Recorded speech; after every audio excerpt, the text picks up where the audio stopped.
Hello, I'm John Rossi, a touring drummer with the love of all things animal.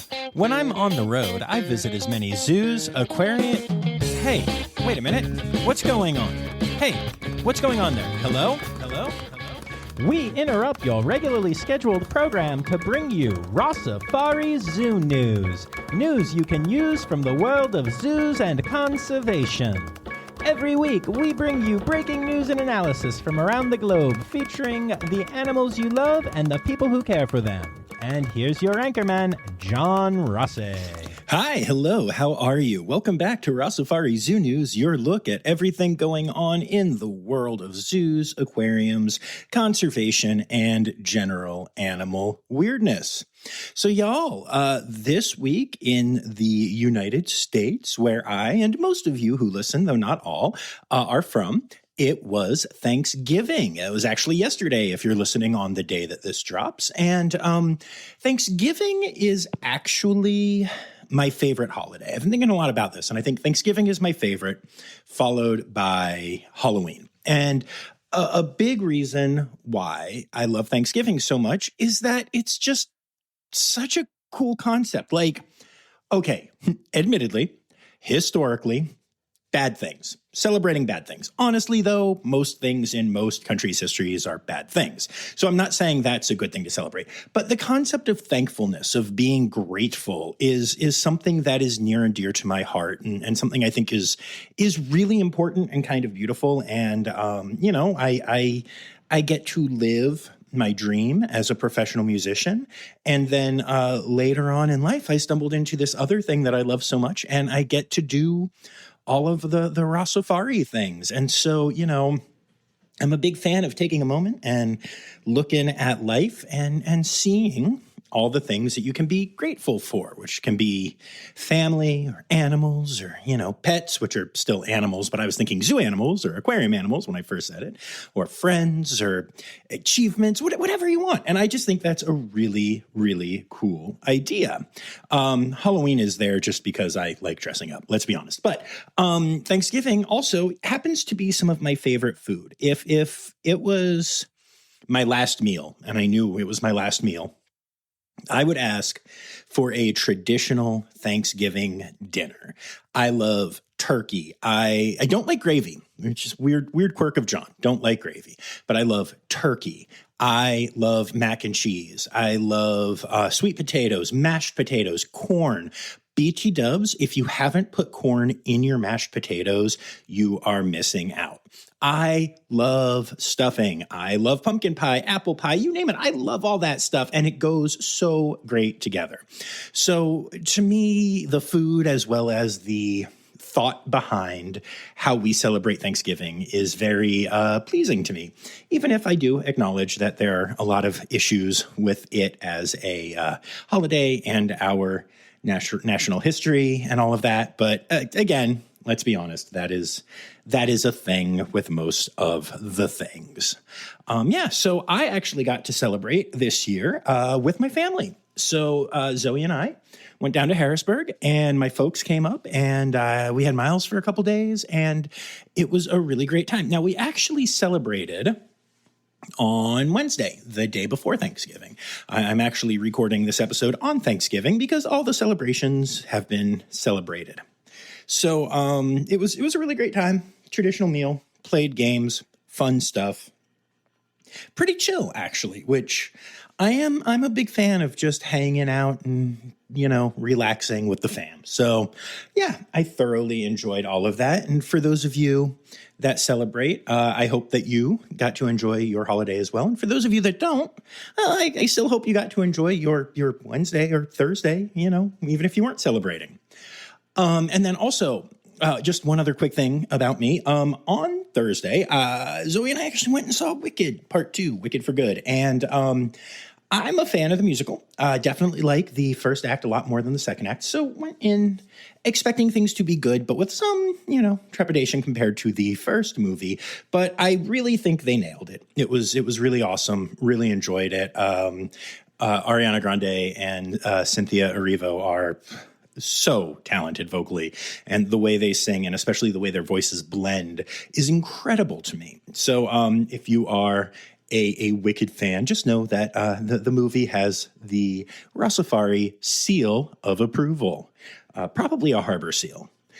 So before we get to the actual zoo news this week, there are a couple of things that I wanted to mention to y'all. First of all, we are going to try a limited edition merch drop. Now, this isn't going to be like normal Rossifari merch. I promise it's coming eventually. But since so many of you have loved the holiday specials every year, and the thing that I hear from the most of you that you love is the parody of Christmas Time Is Here that Taylor Gray did, particularly the line, "Kangaroos in trees, why are they in trees?" We're going to go with some merch based on that. So my lovely wife, Zoe, drew a really cute picture of some tree kangaroos in a tree. And it's that image with the Rossifari logo, and it says "Kangaroos in trees. Why are they in trees?" on it as well.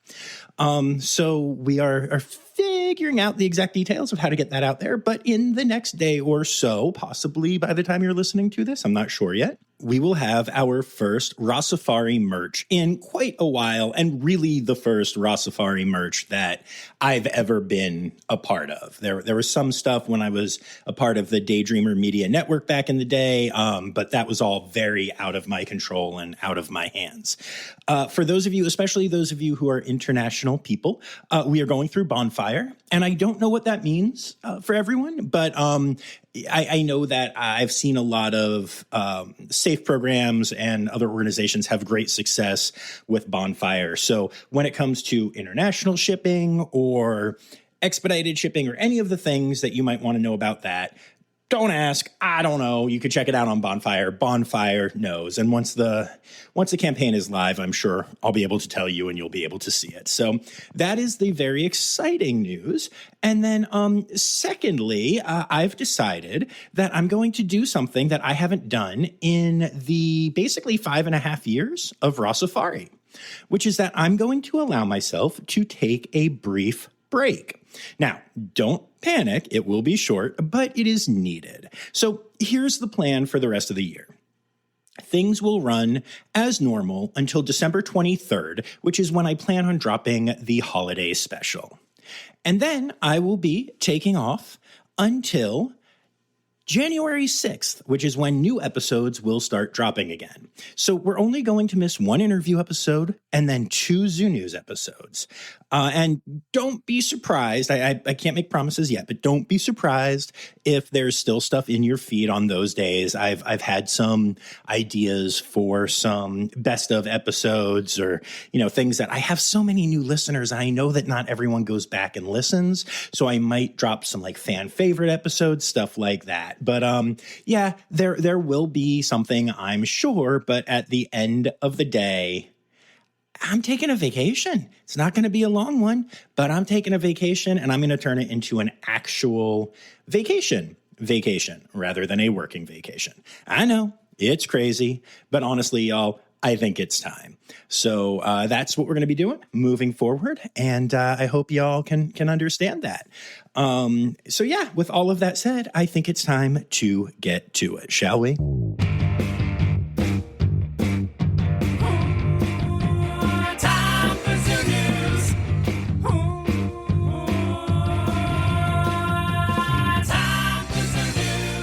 All right, so we're going to start off with a headline story this week, and I have to tell you, I really love this story. So I know with everything going on in the world, it's hard to keep track of all the things, but in case you forgot, there is a war going on in Ukraine between Ukraine and the Russians who have invaded their land. And that war has had a bunch of casualties, obviously so many human lives, but also it's created a lot of problems for the animals in human care in that country. And this includes the 2 beluga whales that lived at Nemo Dolphinarium in Kharkiv. The belugas didn't die in the war, fortunately, but they were in a facility that was no longer going to be able to take care of them. They were losing weight. There were issues. And on top of all of that, they were one bomb or missile away from death. Now, transferring belugas is always challenging, but doing so under wartime conditions was obviously going to be an extra challenge. So the aquarium reached out to the Oceanográfica Valencia, the largest aquarium in Europe, which is in Spain, who were housing 2 belugas at the time, and they wanted to see if they could take 2 more. The AZA accredited facility was happy to say yes, and a 4-person team was put together to carry out the transfer. Along with Dr. Daniel Garcia Parraga, the director of zoological operations, and Robert Goicoechea, the curator of marine mammals at the aquarium, the team also included Keith Yip, an animal care specialist at SeaWorld San Diego, and Dennis Kristen, the former senior director of animal well-being and zoological compliance at Georgia Aquarium. The team didn't know each other outside of the 2 that worked together, obviously, but they instantly started communicating and quickly developed a deep respect for each other. They came together to create a plan that included the unfortunate need to use vintage Russian crates for the transport, and that also did the best job they could possible when it came to maintaining water temperatures and minimizing stress for the animals, while also dealing with the slight challenge of, navigating an active war zone. The team at the aquarium had moved many marine mammals before, but had never transported belugas, and so they relied heavily on the expertise of the other 2 on the team who weren't in country. Meanwhile, those 2 weren't on the ground in Ukraine and weren't familiar with the facility or the situation there or what the war was changing, so they had to rely fully on the team from the aquarium when coming up with this plan. All of this required a lot of trust in the skills of people they had only met digitally. The plan was drafted by those 4 individuals, but they also had to include the staff at the aquarium, the staff at another aquarium owned by Nemo in Romania, and police agents, customs authorities, government outreach people, just all the things in all of the involved countries. And that's not just the 2 countries in question, as you'll see in a minute.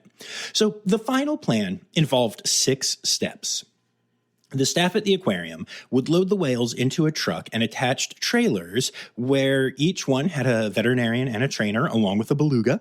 And those trucks would drive from Kharkiv to Odessa in Ukraine, where they would stop for water and a medical check. They would then drive from Odessa to the border of Moldova with a police escort, which would hopefully keep away, war issues.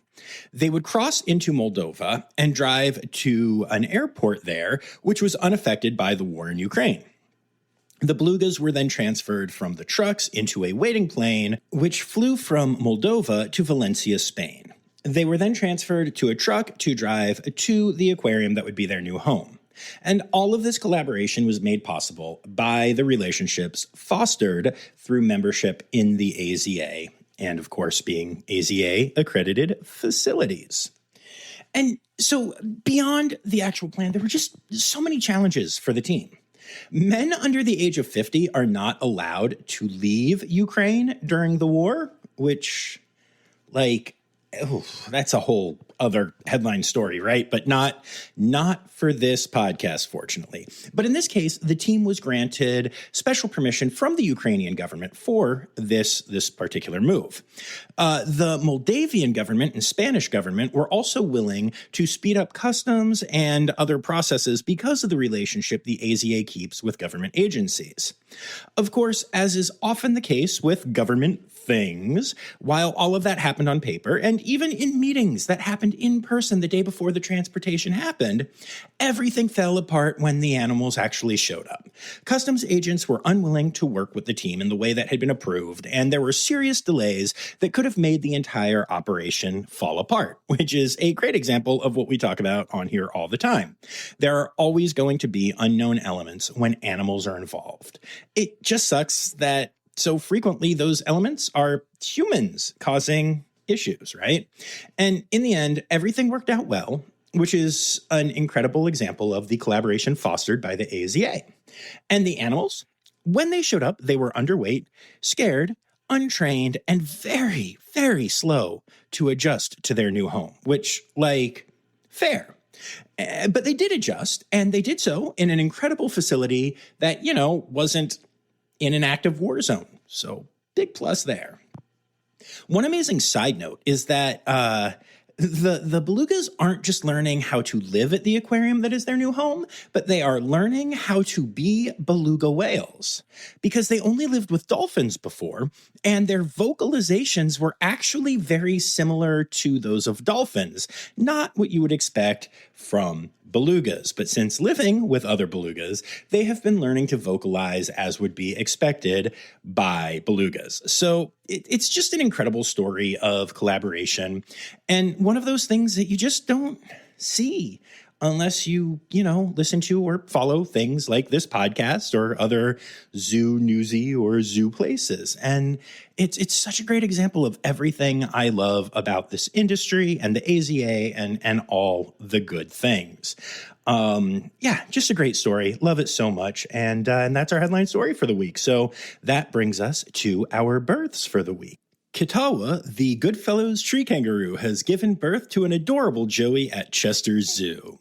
They haven't announced literally anything about the Joey yet. They've just shown a video of it, but it does look like the little one has just started popping its head out of the pouch. The one video that they have shown, that's kind of the vibe that I'm getting. There's not really any fur yet or anything. It's really cute. I'm looking forward to more information. But the Chester Zoo is also currently featuring their Fossa pups or Fusa pups or Foosh pups on their socials. So it is 100% the time to follow at Chester Zoo and see all of these adorable little babies. Our friends at Cape May County Zoo have welcomed 5 capybara pups to the family. And no, this isn't a repeat story. This is the second female capybara to give birth at Cape May County Zoo recently. And I guess I didn't really have to say female there because not a lot of male capybaras have given birth. I think the current count stands at 0. Anyway, Buttercup had 2 pups recently, and now Marigold has popped out 5 more for a total of 7 caplets born recently at the zoo, which is absolutely incredible. Zoo Knoxville has welcomed a baby Western lowland gorilla to mom Kumi, who is a 27-year-old experienced mother. The little one is doing well, as is mom. This is not Kumi's first birth, but it is the first with the silverback of this troop and is her first since arriving in Knoxville. So it is a huge win both for the genetics of the species and for the zoo. And then last but not least in births this week, Turtleback Zoo has announced the birth of 2 lion cubs to mom Makina and dad DeMarcus. I have been waiting to announce this since I visited the zoo weeks and weeks ago and found out that they were on birth watch. I am so excited. The 2 lions are genetically valuable and are first-time parents, so this is an especially important birth for the species. They are also the first lion cubs ever born at Turtleback Zoo. And that brings us to our deaths for the week. And I actually wanted to start off by sharing a little bit of a conversation that I had with some keepers this week. I'm going to keep everything anonymous, but I was talking to them about loss and saying goodbye to animals and how things, like hearing about them on the podcast or seeing the social media posts and stuff can really help keepers deal with their grief. And what I found particularly interesting about that was that they mentioned that they specifically go on social media to take a look at what is being said. And obviously they're going to see the farewell, but then they do look at the comments and they go there looking for solace for people who loved the animals and knew the animals and understand and feel a sense of loss themselves. And I think that's interesting for 2 different reasons. First of all, because I know oftentimes if there's an animal that I loved that I see has passed away at a zoo, I'm almost loath to put a comment and be like, oh my gosh, I loved that animal because of X, Y, Z, because at the end of the day, the keepers obviously had stronger relationships with the animal and knew it and loved it more.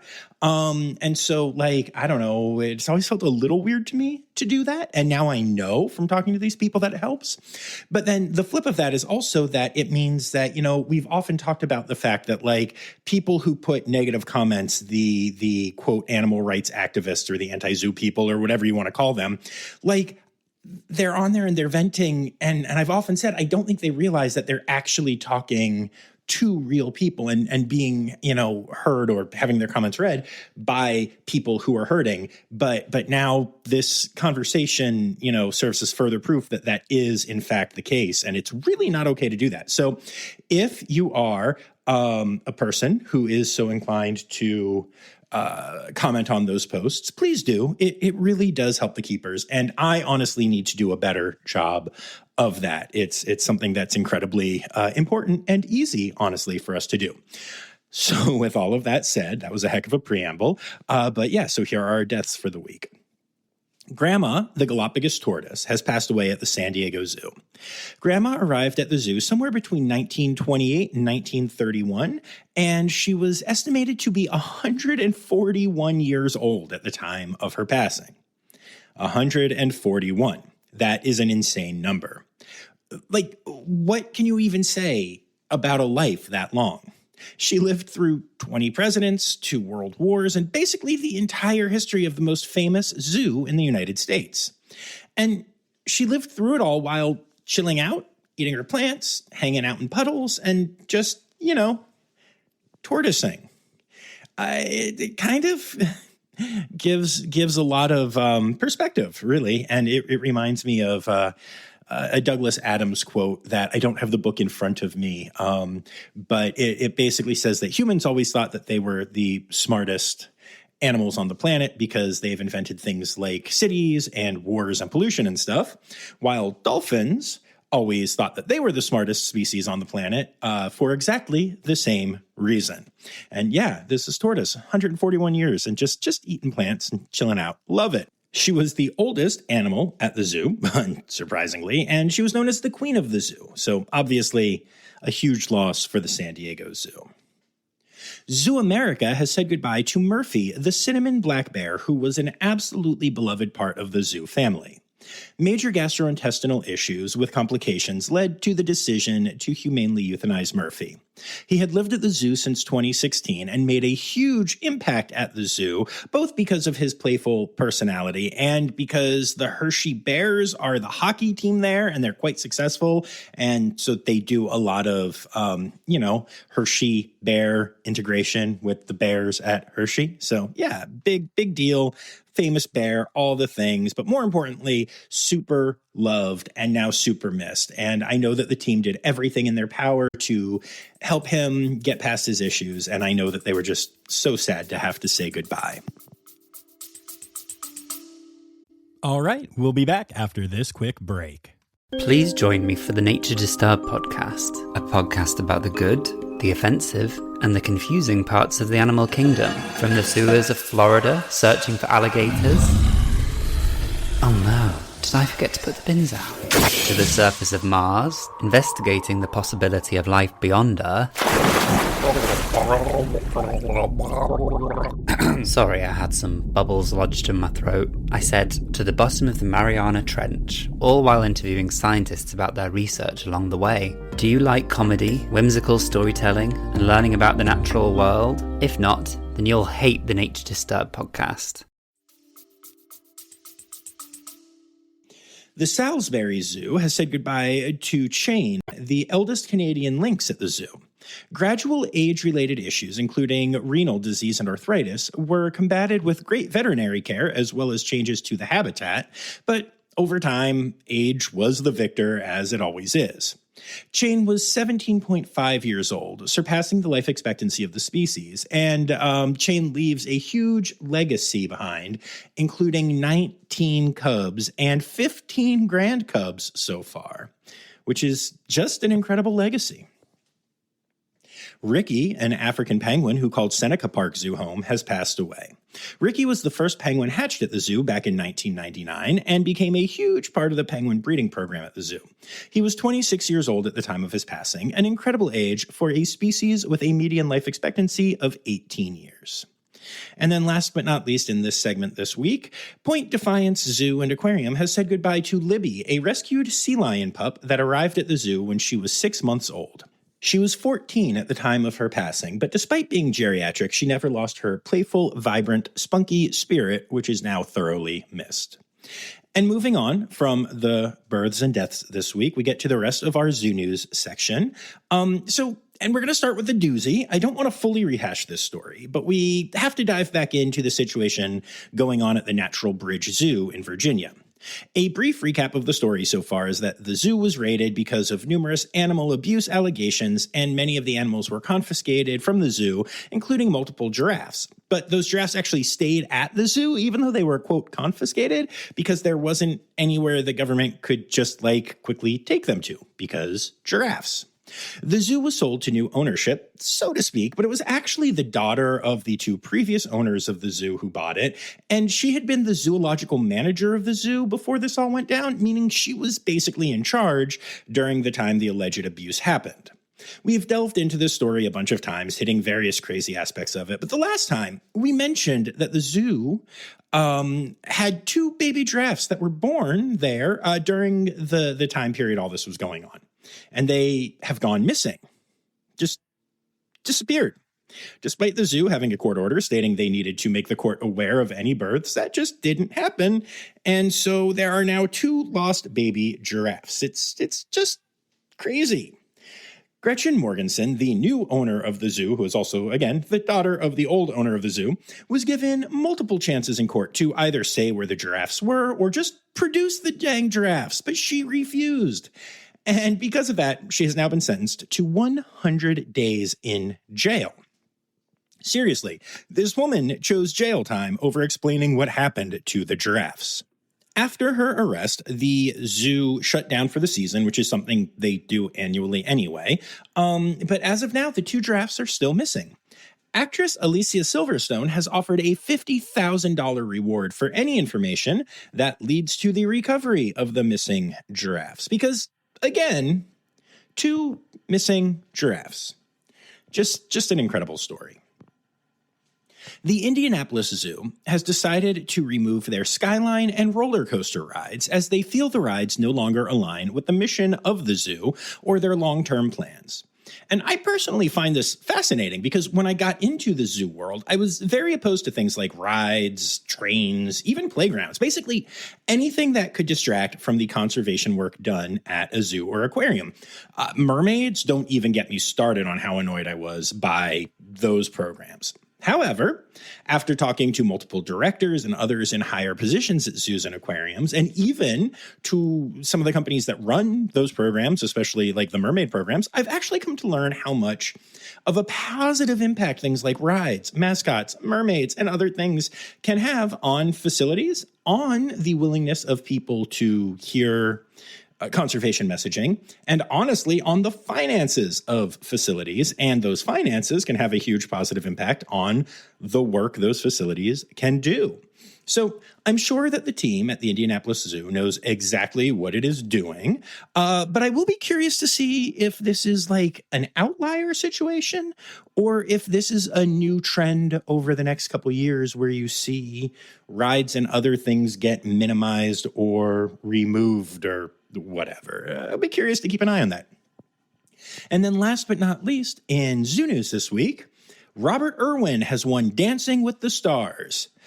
Interestingly, another team actually had a higher score at the end of the finale, but fan voting put Irwin over the top. And I think it's really exciting to see a conservationist getting such incredible fame this year. And I truly hope that he uses it to focus in on conservation messaging. You know, take those messages to the world. It's really exciting knowing that millions of people were cheering on a dude who's a zoo guy, right? Like, yay, let's get more positive awareness for zoos. The legacy of the Irwins in Australia is super interesting to me, and something maybe we'll discuss someday or not. I don't know. I haven't decided yet. But what I do find very cool right now is just that Robert Irwin, just kind of by being himself and also making a lot of women reverse their menopause, according to what some of you wrote to me, has really, really made a big presence on the national stage, which is great news. And that brings us to Stereotypical Animal Podcast theme song. Here to bring you to conservation news. We recently discussed the fact that green sea turtles are no longer considered endangered, which is great news. But that's not the only change they've experienced. Green sea turtles have been getting smaller, shrinking in length by 4 centimeters and dropping in weight by about 15 kilos on average. Climate change is suspected to be the main cause of this change, as it has been well documented that many species are shrinking in response to climate change. But in this case, there is actually another factor that has to be considered with the data. Conservation efforts have been so successful lately, more first-time mothers are nesting, and they tend to be smaller than returning mothers. So it's not necessarily bad news. It could just be that we're seeing smaller turtles when we take our measurements, and that's affecting the overall averages of these numbers. So, it's pretty cool. It could also mean that actually turtles, like the average numbers should be smaller, but those mothers were disappearing. So lots of different ways to look at the data. But at the end of the day, however you look at it, I find it kind of fascinating. There are a lot of interesting studies and discussions happening right now around the impacts, both positive and negative, of social media on wild animals. And obviously, a lot of awareness can be raised by social media. However, there's also a huge concern about social media fueling the illegal pet trade market, and this seems to be the case with parrots right now. TikTok, in particular, is just obsessed with talking parrots, which is cool that people are getting to learn about that, but they're not always the best pets. They're a very challenging species to have as a pet. We've heard lots and lots of stories of parrots that live at zoos right now that were pets and were taken out of homes or given up or whatever because things were just going terribly. So while awareness is good, we don't want it to actually encourage people to take on pets that they shouldn't. And that seems to be what is happening with the current surge on TikTok. But actually, even before that, there are studies that show that this has been a problem for a while now. The species was not even considered a conservation concern back in the 1990s, but studies estimate that the population has dropped between 90 and 99% since then, fueled largely by the population of parrots as pets. And that came on because, again, talking birds, very pretty. Also in a lot of television shows, movies, right? We there's Aladdin, there's all the things. So it's an interesting look at social media and media in general having a negative effect on the wild animal trade and the illegal pet trade, and something worth keeping an eye on. Speaking of birds, snowy owls have been declared extinct in Sweden, the first time a species has been lost there in 20 years. Climate change and human activities have made survival a challenge for the birds, with less natural habitat and fewer rodents available for them. The populations are declining worldwide, but the fact that this has happened in Sweden, a country with conservation laws that are considered pretty strong, is really saying something and really worth keeping an eye on. And then last but not least, in conservation news, a new species of armadillo has been discovered. The Guianan long-nosed armadillo is recognized by its domed skull, hairless shell, and unique spine. This discovery shows that armadillos are even more diverse than had been expected, and that there are still a lot of amazing animals out there for us all to discover. And that brings us to...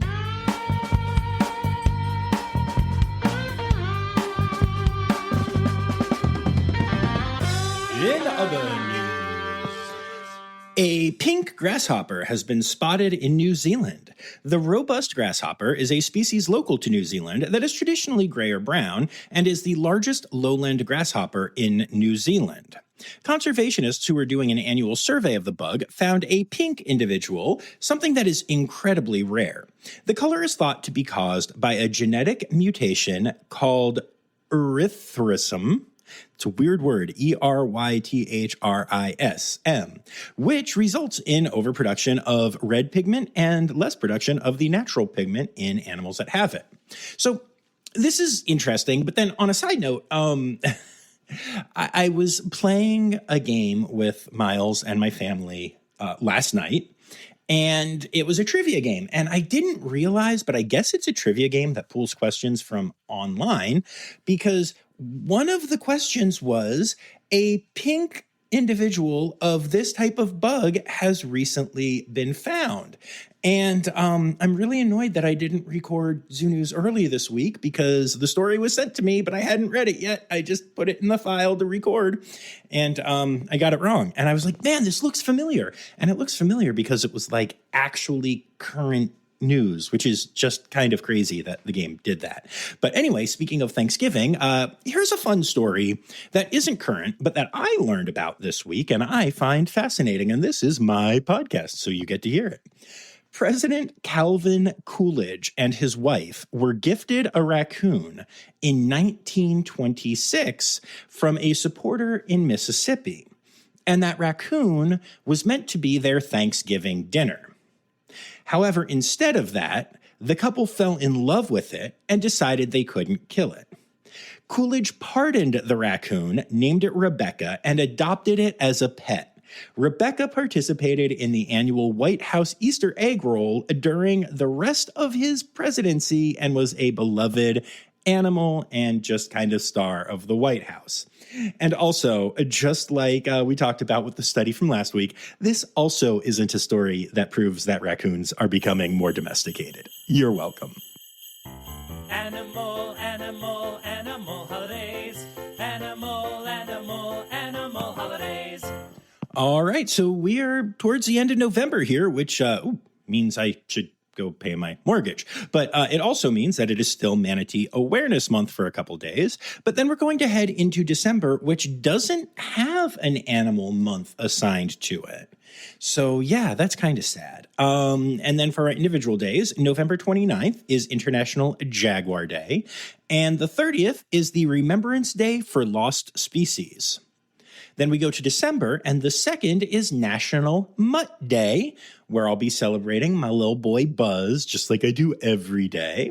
The 3rd is World Coati Day and International Baboon Day. The 4th is International Cheetah Day and World Wildlife Conservation Day. And the 5th is World Soil Day. You know, I think we should make December be Zoe month. You know, Zoe, the word that I've decided means the joy you get from going to zoos. I think, yes, Zoe to the world and all that. That's what I'm going for. No? Anyone with me? No? Okay, well, we tried. Anyway, those are your animal holidays for the week.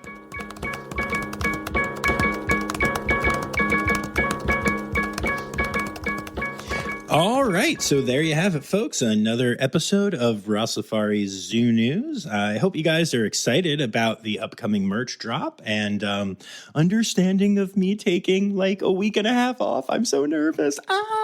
But I'm actually pretty excited. But we've still got some time until then and lots of good stuff coming. So I want to thank you all for understanding, being patient, and being supportive. I also want to thank everyone who is on my patron list, especially my Red Panda patrons, Dr. Laura Schenk, Dr. Stephen Williamson, Barbara Bennett, Jenny Owens, Melissa Reed, Carrie Kirkpatrick, John Lewis, who is also here for stickers, Kevin Williams, and Cormac McMuffin Meow.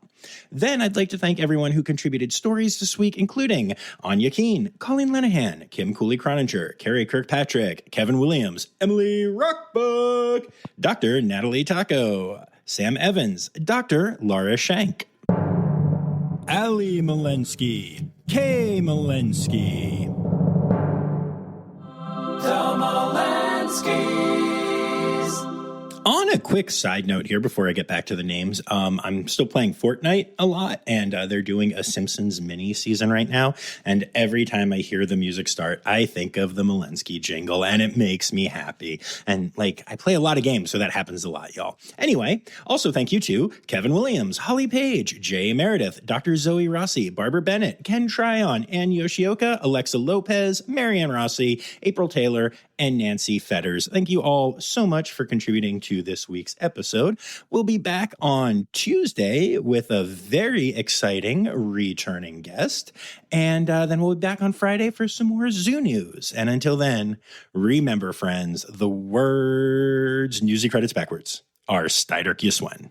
The Rossifari podcast is produced, hosted, and engineered by John Rossi. Editing and fact-checking by John and Dr. Zoe Rossi. Our theme song is Sevens by Nathan Burke, performed by Nathan and John. Interrupting John theme and additional voices by Taylor Isaac Gray. You can reach John directly on Instagram and Facebook at Rossifari or by email at rossifaripod@gmail.com. Rossifari is part of the Daydreamer Media Network. Now, stop listening to me and go visit a zoo.